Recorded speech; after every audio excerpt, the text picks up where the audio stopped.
Estamos iniciando Populares en este viernes de fútbol. Muchísimas gracias por estar con nosotros. Mi nombre es Alan García. Me pueden encontrar en redes sociales como @AlanCarisma. Me acompaña Cristian Pale. ¿Cómo estás? ¿Cómo estás, Alan? Gusto saludarte. Y bueno, ya listos para la final del fútbol mexicano. Y bueno, sin novedades, sin sorpresas. Me parece que hay justicia divina, sí existe la justicia y Tigres y Toluca están de la gran final. Y aparte sacamos la bola de cristal porque hicimos predicciones y se cumplieron. Y eso está pues raro porque somos los antipronósticos, ¿no?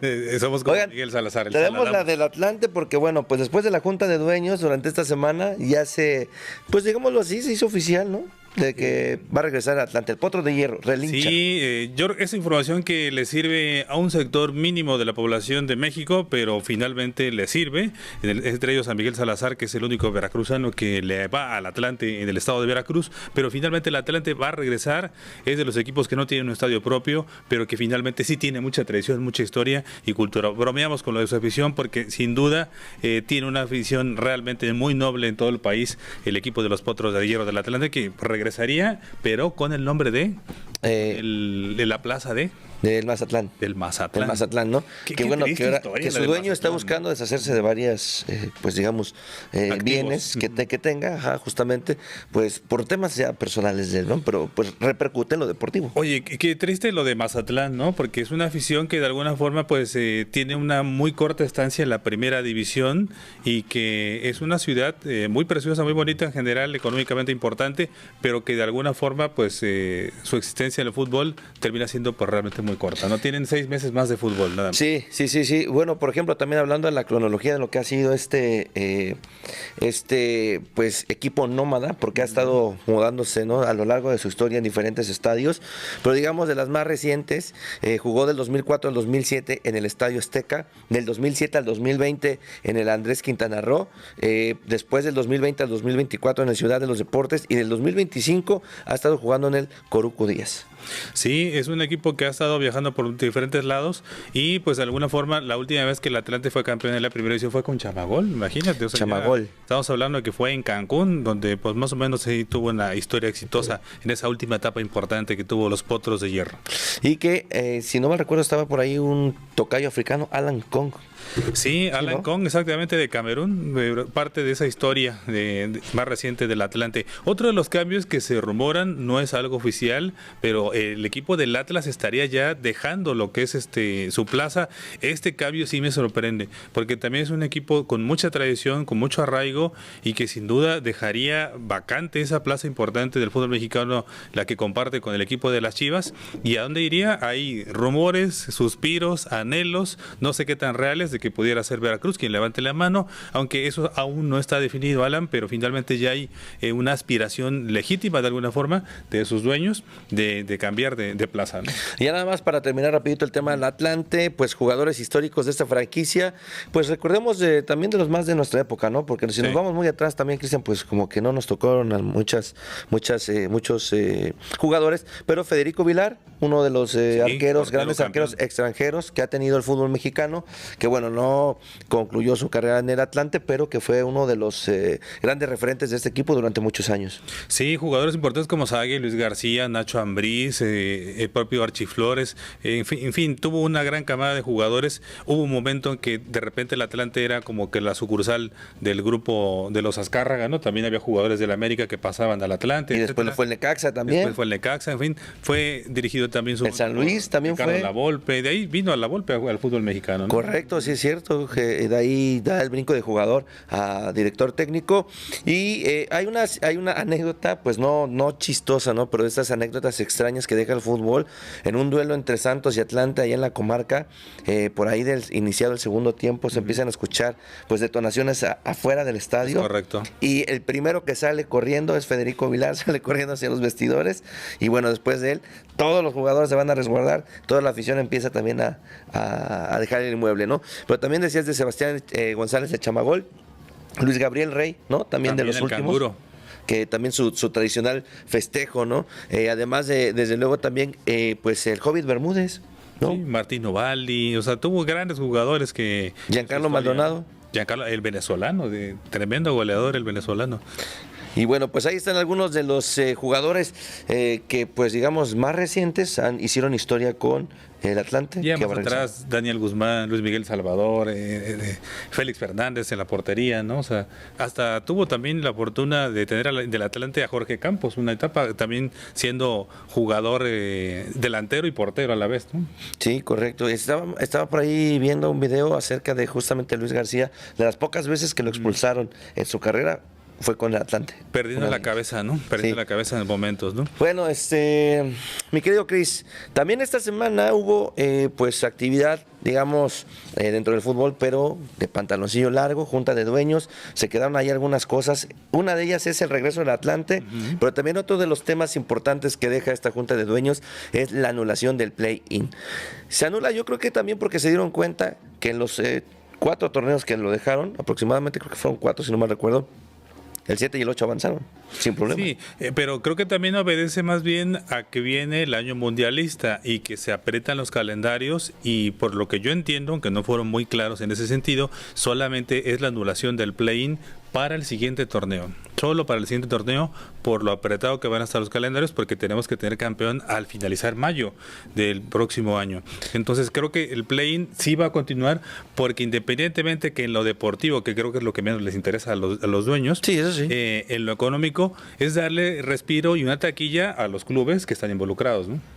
Bueno, pues mira, yo creo que también esta será, si bien es que es intencionado con respecto a cortar el calendario para el ciclo de la selección mexicana, pero también creo que les podrá servir de experimento. Digo, sé que ellos van, como bien lo mencionas, sobre pues la taquilla, ¿no? Sobre los derechos de transmisión y el hecho de incluir un play-in implica que haya más partidos y que haya más pues derechos de transmisión, más tickets también. Sí. Entonces creo que por ese lado sí te doy la razón, pero ¿por qué no pensar que podría servir como un experimento y decir, oigan, nos funciona más nada más dejar los primeros 8 y vámonos con eso? Definitivamente, yo creo que sería lo más razonable, lo más inteligente, pero yo creo que sí va a rezar el play-in para el segundo semestre del 2026.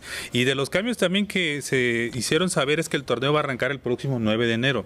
Así que unos días de descanso, ya los equipos tienen que regresar ya sus jugadores a hacer una pretemporada bien corta y ya estar listos. Habrá jornadas dobles, Alan, en la segunda, en la 9 y en la 16, porque insisto, tienen que recortar el calendario porque se cruza la denominada Champions Cup, la Copa de Campeones de la CONCACAF, y bueno, que se va a jugar en diferentes instancias, febrero, marzo, abril y en el mes de mayo. Y la final, pues ya va a ser del fútbol mexicano el 24 de mayo. Una semana antes es la final de la CONCACAF y a la siguiente la final del fútbol mexicano. Y la liguilla se va a jugar de manera diferente, Alan, porque ya no va a ser partidos entre semana y el fin de semana por esta situación, para evitar que se tenga que suspender, porque ya no va a haber espacio por lo del campeonato mundial, pues se va a tener que jugar una liguilla un poquito larga, solo de fines de semana, buscando que de alguna forma no haya coincidencia o aplazamiento de algunas de las sedes de los respectivos, para no depender de quién llegue a esas instancias. Y que también hay que decirlo porque, bueno, pues a partir de cierta fecha ya no se va a jugar con seleccionados nacionales, ¿no? O sea, la liguilla de por sí se va a jugar sin seleccionados, ¿no?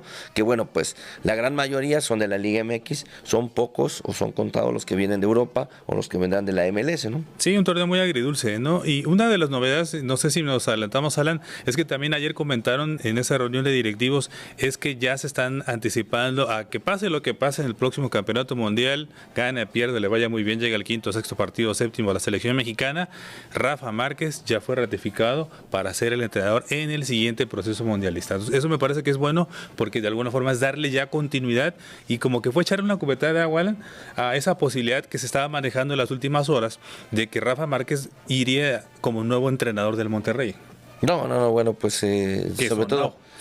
y aparte después de lo que hace Dominic Torrent, ¿no? Que dice en la rueda de prensa, después de que lo eliminan, dice, pues yo mañana me voy a Girona, ¿no? Entonces prácticamente es decir ya lo que... Pero así fue desde el principio, ¿no? ¿Recuerdas cuando él llegó también en su primera conferencia de prensa? Fue muy enfático al menospreciar un poco que Monterrey no significaba un reto importante en su carrera, ¿no? Entonces como que tuvo desde el principio destellos como no tan agradables hacia la afición regia, ¿no? Sí, como que fue decir, no me quedo de otra, tuve que venir aquí, ¿no? ¿no? Porque necesitaba comer. Oigan, a ver, entonces, en resumen, de lo de la Junta de Dueños se va el play-in para clausura 2026. Así es. Podrá haber hasta 9 extranjeros en cancha durante la liguilla, que eso también es un dato no menor, reduciendo un poco, bueno, no un poco, bastante la presencia de los mexicanos en la próxima liguilla del torneo 2026. La liguilla se jugará sin seleccionados, justamente, sin seleccionados mexicanos. Los seleccionados dejarán sus clubes el 30 de abril del 2026. Los cuartos de final se jugarán en 2 semanas distintas porque se cruzan la semifinal de CONCACAF, que también va sin seleccionados, y la final de la Liga MX será el 24 de mayo. Entonces, en resumen, ¿no? Y lo de Rafa, que ya fue ratificado para el 2030, aunque bueno, insistimos, todo puede suceder, faltan 6 meses y tal vez es un poco anticipado decir que Rafa sí está seguro de aquí hasta el 2030, ¿no? Y el regreso todo puede pasar. del Atlante. Y el regreso del Atlante, el potro y la de hierro. salida del Atlas, a quién sabe dónde, todavía no se ha definido.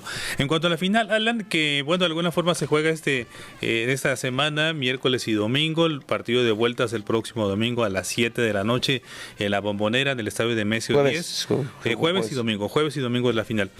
Comentar, esta es una ocasión especial, el 1 y 2 de la tabla se enfrentan, 2 equipos con diferentes situaciones.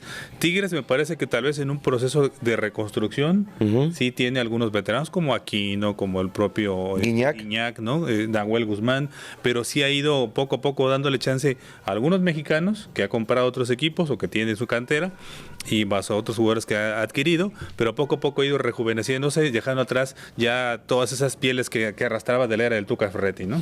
Fíjate que, bueno, pues recordar que nosotros grabamos previo a que se realice el partido de ida, estamos saliendo desde luego al aire viernes 12 de diciembre, entonces también estamos previo a la final de vuelta, pero ¿qué decir de las llaves que vimos respecto a los que están protagonizando la gran final? En el caso de Tigres vi que fue más dominador con respecto a Cruz Azul, y en el caso de Toluca lo vi un poco más parejo contra Monterrey, que Monterrey no venía de hacer una gran temporada, no venía de hacer una gran liguilla, estuvo a minutos de ser eliminado por el América, y creo que así con todas esas, digamos, cosas negativas en cuanto a lo deportivo se refiere, Toluca no pudo ser dominante ante un conjunto que venía con muchos temas también de vestidor al interior del club, ¿no? Yo me voy a seguir quedando que Tigres va a ser campeón. Recordar que viene de la última vez que estuvo en una final fue en la Apertura 2023, cuando cae contra el América, venía de ser campeón, ganando a las Chivas 6 meses antes. El América le quita la oportunidad de convertirse en una de las franquicias que pudo haber sido bicampeonas del fútbol mexicano, y a la postre, bueno, pues América marca historia siendo tricampeón del fútbol nacional. Sí, lo que me llama mucho la atención es la experiencia que se puede marcar desde el banquillo. Yo creo que la gran diferencia es el duelo de entrenadores. Tony Mohamed tiene ya prácticamente 20 años en un banquillo sentado. Me parece que ahí le lleva ventaja a un hombre que lleva apenas 6 meses en esa situación, que es Guido. Con todo y que tenga palmarés en el fútbol europeo y todo, me parece que eso sí puede ser una diferencia notable en esa gran final. Yo me voy con el equipo del Toluca. Además, Diablos pues no la pasó tan bien en esta etapa de liguilla. Sí eliminó por 2-1 al equipo de Juárez, cerradito, 0-0, espantoso en el juego de vuelta contra el equipo de Juárez en la primera instancia, y en semifinales empató en el global con el equipo de los Rayados del Monterrey, con el cuchillo entre los dientes, pero sacó la eliminatoria el equipo del Toluca sobre Monterrey. Pero Tigres, lo que a mí me hace pensar que de repente a este equipo le hace falta experiencia desde el banquillo fue el partido de ida en su debut en esta liguilla contra el equipo de Tijuana. Ese es 3-0 en contra del partido de ida. Si Lucas se lo llega a cuajar en la ida, yo creo que no va a ser como Xolos, que se la saque tan fácilmente. Me parece que ese para mí es el punto del foco grave que me hace pensar que el equipo de los Tigres tiene tal vez menos músculo que lo que pudiera mostrar ya cohesionado el equipo del Toluca, ¿no? Hoy por hoy yo veo un equipo un poco más congruente en cuanto a la ofensiva se refiere, por parte de Tigres, y que aparte tiene variantes desde la banca, pero hay hay yo creo fácil 4 jugadores que te pueden marcar desde luego un cambio radical dentro del equipo, siempre y cuando anden conectados, que ha sido así. El caso de Fernando Gorriarán, de Bruneta, el caso de Ángel Correa, que ha sido, yo creo que la mejor contratación del fútbol mexicano en lo que fue este torneo, porque bueno, pues recordar que venía de jugar con el Atlético de Madrid, ¿no? Y un jugador que llega a sus 29 años, que viene con buena condición física, y que es un referente también, y fue referente en su selección inclusive, ¿no? También, hoy ya no tan considerado dentro dentro de las convocatorias del albiceleste. Pero Ángel Correa, te decíamos acerca de Pierre Guignac, la asistencia que pone, sí. ¿no? Ese taconazo. Ese pase para Bruneta. Y Nico Ibáñez, que también es un jugador que entra y sale de la titularidad, pero me parece que es un goleador importante. Sí, Tigres tiene mucho mejor plantel. De ese lado, creo que si nos damos un puro nombre, el equipo de los Tigres tiene todo como para ser campeón, pero Toluca me parece ya más equipo y dirigido, insisto, por Mohamed. Fíjate que Mohamed, ya hablamos mucho de él, pero él podría entrar al top 6 de los mejores entrenadores en México con más títulos en cuanto se refiere, ya estar a un título de alcanzar por al Tuca Ferretti, si es que llega a esa sexta corona. Esa quinta corona, ya sabemos si lo consigue. Empataría a Víctor Manuel Bucetich, a Manuel Lapuente y a Javier de la Torre, entrenadores que de alguna forma también marcaron época en el fútbol mexicano. ¿Y en qué momento, Alan, le vamos a llamar a Tony Mohamed el Rey Midas? Porque me parece que había ganado apenas 2 títulos Bucetich y ya tenía el apodo del Rey Midas, ¿no? Pero Tony Mohamed me parece que equipo que toca, excepto el equipo de los Pumas y el equipo del Tiburón, de Veracruz. Pero el resto creo que ha hecho buenos papeles, ¿no?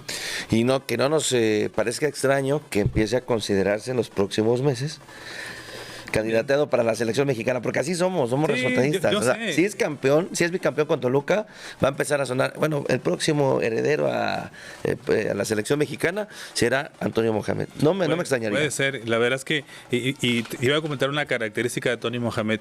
Él como jugador era espectacular, anárquico, desordenado, todo el tiempo hacia frente, jamás defendía. Pero sus equipos me parece que son como contrario a su filosofía que él tenía como jugador. Porque Toros Neza era una pachanga, realmente ese equipo le metían 6, pero era capaz de meter 5 o más. Pero él como entrenador me parece que es un tanto más sobrio y sí parte de una sólida base defensiva. Por eso es que trae mucho jugador sudamericano como para pensar en hacer más herméticos los juegos, no tal vez tan espectaculares. Sí tiene Paulinho, tiene jugadores muy adelante muy importantes, pero el niño que está jugando estupendo en esta temporada. Yo no creo que esté jugando estupendo. Está jugando diferente está alineando a lo que estaba mostrando en épocas pasadas, ¿no? A lo que... Bueno, lo que hizo el torneo pasado, sí, con respecto a eso, sí. Todavía le dieron la oportunidad de cobrar una pena máxima en la final de vuelta, toma el balón de manera con cierta confianza, lo cobra, de buena ejecución, pero también hay otro duelo que me parece está bastante parejo y se trata de las porterías, ¿no? Son 2 arqueros experimentados, uno argentino, otro nacional, en el caso de, desde luego, Nahuel Guzmán, que ha sido un arquero muy polémico, que lo sigue siendo, se sigue metiendo con cosas extradeportivas incluso, ¿no? De repente... Así lo va a hacer hasta el final de su carrera, ¿no? Sí. Pues se mete con la grada, de repente cuando le toca atajar alguna pena máxima la quiere hacer de mago, se quiere hacer gracioso. Por ahí una anécdota, no recuerdo con qué jugador fue, que le fue a contar un chiste, eran compañeros en selección y le tocaba que le cobrara un penal y le fue a contar un chiste para que se empezara a reír. Sí. Viene a cobrarlo y lo falla. Sí, es un portero que sin duda vamos a extrañar el día que ya no esté en el fútbol mexicano, que decida retirarse, ojalá que se retire en México. Me parece que es un portero que marcó época. Y en el caso también de los entrenadores, Alan, el caso de Guido Pizarro, tiene 35 años, tal vez prematuramente decide abandonar el fútbol en activo para dedicarse ya a ser entrenador, por lo que sucedió en la época muy reciente del equipo de los Tigres, que hubo la salida de Veljko Paunovic y él toma las riendas del equipo y él podría desplazar, en dado caso de ser campeón, a Luis Fernando Tena en ser el técnico más joven en la Liga MX en ser campeón. Luis Fernando Tena lo hizo a los 39 años de edad y él podría ser Guido Pizarro, el más joven, a los 35. Bueno, pues ahí está Guido Pizarro. ¿Qué le has visto de diferente a Tigres con Guido? Porque yo creo que todo radica en el tema del vestidor. Sí. Él viene de ser compañero de esta camada de jugadores. Qué difícil, desde luego conoce, ¿no? Conoce los gustos, la forma de entrenar de cada quien, porque hay que decirlo, o sea, digo, para quienes hemos podido entrenar, y digo de manera amateur, en un equipito de fútbol, sabemos que hay compañeros que el profe les dice, a ver, vamos a correr 10 minutos a total, y hay unos que se están haciendo tontos, por no decir otra cosa, ahí, entre que se ponen las espinilleras, que se ponen las calcetas, que se están cambiando, con tal de no correr esos 10 minutos, ¿no? Sí. Y que no realizan los entrenamientos de manera correcta, ahí están, y el profe al final de cuentas dice, los tiene, pero aún así los mete de titular, porque son sus consentidos, o son los que más juegan, se les permiten ciertas cosas. Yo creo que a él ayuda mucho que una persona muy fuerte en el vestidor es André Pierre Guignac, ¿no? Entonces como que es un auxiliar dentro del campo o en la banca, banca, que también le ayuda a ordenar las ideas de su plantel y de alguna forma a ordenar sus ideas como entrenador en esta mente muy joven que tiene esa carrera. Y también otro que le puede ayudar en activo desde la banca o adentro, los pocos minutos que tenga, es el veterano Javier Aquino y el propio Nahuel Guzmán. O sea, tiene como que auxiliares dentro del campo o afuera para que le ayuden en esta etapa, ¿no? Porque finalmente no dejemos de pensar que es una persona que en muy corto tiempo pasa de ser jugador en activo a ser entrenador, y eso sin duda alguna pesa. Yo creo que a Guido Pizarro no lo vamos a poder medir en ese torneo como entrenador, o tal vez hasta que esté en otro club, ya con otras referentes, ver realmente su carácter desde un vestidor, ¿no? Tal vez ahorita es parte de que lo sienten parte de la flota, del equipo, como darle ese respaldo, ¿no? Decirle, bueno, vamos a respaldarlo porque... Y desde el ambiente que tenían con Veljko Paunovic y con demás, ¿no? Pero eso mismo se podría prestar a decir, bueno, pues es que va a estar Guido y pues es nuestro compa, entonces si llegamos tarde no va a haber problema, ¿no? Entonces... Sí, se puede tomar negativo. Y si tú, por ejemplo, dices, ¿qué onda, mi Guido? Pues mañana no vengo, es que fíjate que hoy tengo un compromiso. Llego más tarde a entrenar. Ajá. Dices, oye, no, la mi hermano, pero sabes que ya no soy tu compañero, ahora soy tu jefe. Entonces sí te necesito aquí a las 7. Todo cambia. Pues, ¿qué pasó, mijo? Pues sí, antes éramos compas, tú no eras así. Sí, por eso, en esta época que los resultados se han dado, me parece que la crisis no se revela de tal forma. Y un dato muy importante, comentar rápido, Alan, sería el primer entrenador argentino en ser campeón con el equipo de los Tigres. Y mira que Tigres ha tenido entrenadores argentinos de primera línea. Diego Coca, José Peckerman, Américo Gallego, Osvaldo Batocletti, que fue un símbolo como jugador del equipo, Neri Pumpido. Él sería el primer argentino en levantar el cetro como entrenador del equipo de los Tigres. Recordando que de alguna forma los uruguayos son los que han dominado con el equipo y brasileños, ¿no? El Toca Ferretti, el Tanque Milok, Siboldi, que fue el más reciente campeón uruguayo, él con el equipo de los Tigres. Bueno, pues estábamos buscando aquí cuáles eran los más recientes campeones de goleo en